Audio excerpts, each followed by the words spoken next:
السلام علیکم ورحمۃ اللہ۔ 8 کلاس آج ہمارا لیکچر نمبر 3 ہوگا، جس میں حدیث نمبر 5 ہے۔ جی آئیے ہم اس کو ٹیکسٹ بک سے پہلے ریڈ کرتے ہیں، سمجھتے ہیں، پھر اس کے بعد ہم اس کے ہیڈنگ وغیرہ دیکھتے ہیں۔ بسم اللہ الرحمن الرحیم۔ لا یؤمنو، کوئی مومن نہیں ہو سکتا، احدکم، تم میں سے کوئی، حتیٰ، یہاں تک کہ، یکون، ہو جائے، ہواً تابعاً لما جئت بہ، جو میں لایا ہوں اس کے مطابق اس کی خواہشات نہ پوری ہوں۔ تم میں سے کوئی شخص مومن نہیں ہو سکتا جب تک اس کی خواہش اس تعلیم کے مطابق نہ ہو جائے جو میں لایا ہوں۔ تشریح: انسان کی فطرت میں نیکی یا بدی دونوں کا شعور رکھا گیا ہے، اس لیے چاہیے کہ وہ ارادتاً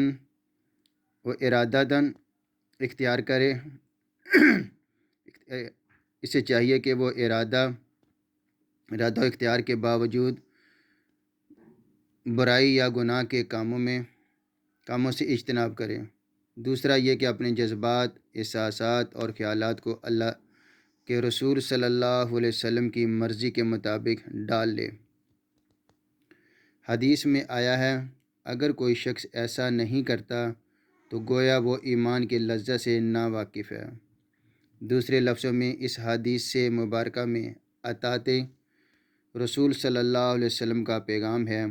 اللہ تعالیٰ نے بھی فرمایا، جس نے میرے نبی صلی اللہ علیہ وسلم کی اطاعت کی، اس نے گویا میری اطاعت کی۔ بیٹا یہ ٹیکسٹ بک سے اس کا ترجمہ و تشریح تھا۔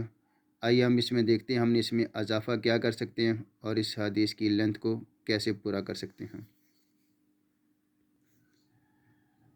جی لیکچر نمبر 3 میں ہم نے حدیث نمبر 5 ٹیکسٹ بک سے ہم نے اس کو پڑھا۔ آئیے ہم اس میں دیکھتے ہیں ہم اس میں کیا کیا اضافہ کر سکتے ہیں۔ تم میں سے کوئی شخص مومن نہیں ہو سکتا جب تک اس کی خواہش اس تعلیم کے مطابق نہ ہو جائے جو میں لایا ہوں۔ تشریح: انسان کو اللہ تعالیٰ نے فطرتاً آزاد پیدا کیا ہے۔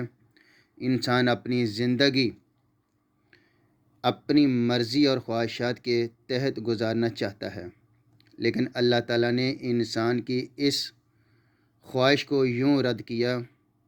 ترجمہ: یہ ہم اس میں اضافہ کریں گے، اور کسی مومن مرد اور مومن عورت کو حق نہیں ہے کہ جب اللہ اور اس کے رسول صلی اللہ علیہ وسلم کوئی امر مقرر کر دیں تو وہ اس کام میں اپنا بھی کچھ اختیار سمجھے، اور جو کوئی خدا اور اس کے رسول کی نافرمانی کرے گا وہ صریح گمراہ ہو گیا۔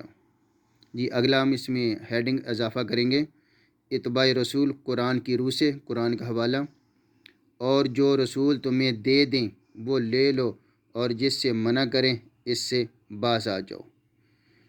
جی اگلا ایک اور ہم حدیث کے حوالے کے ساتھ اضافہ کریں گے۔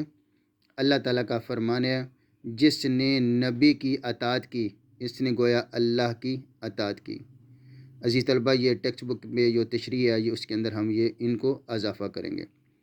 سبحانک اللہم و بحمدک، اشہد ان لا الہ الا انت، استغفرک و اتوب الیک۔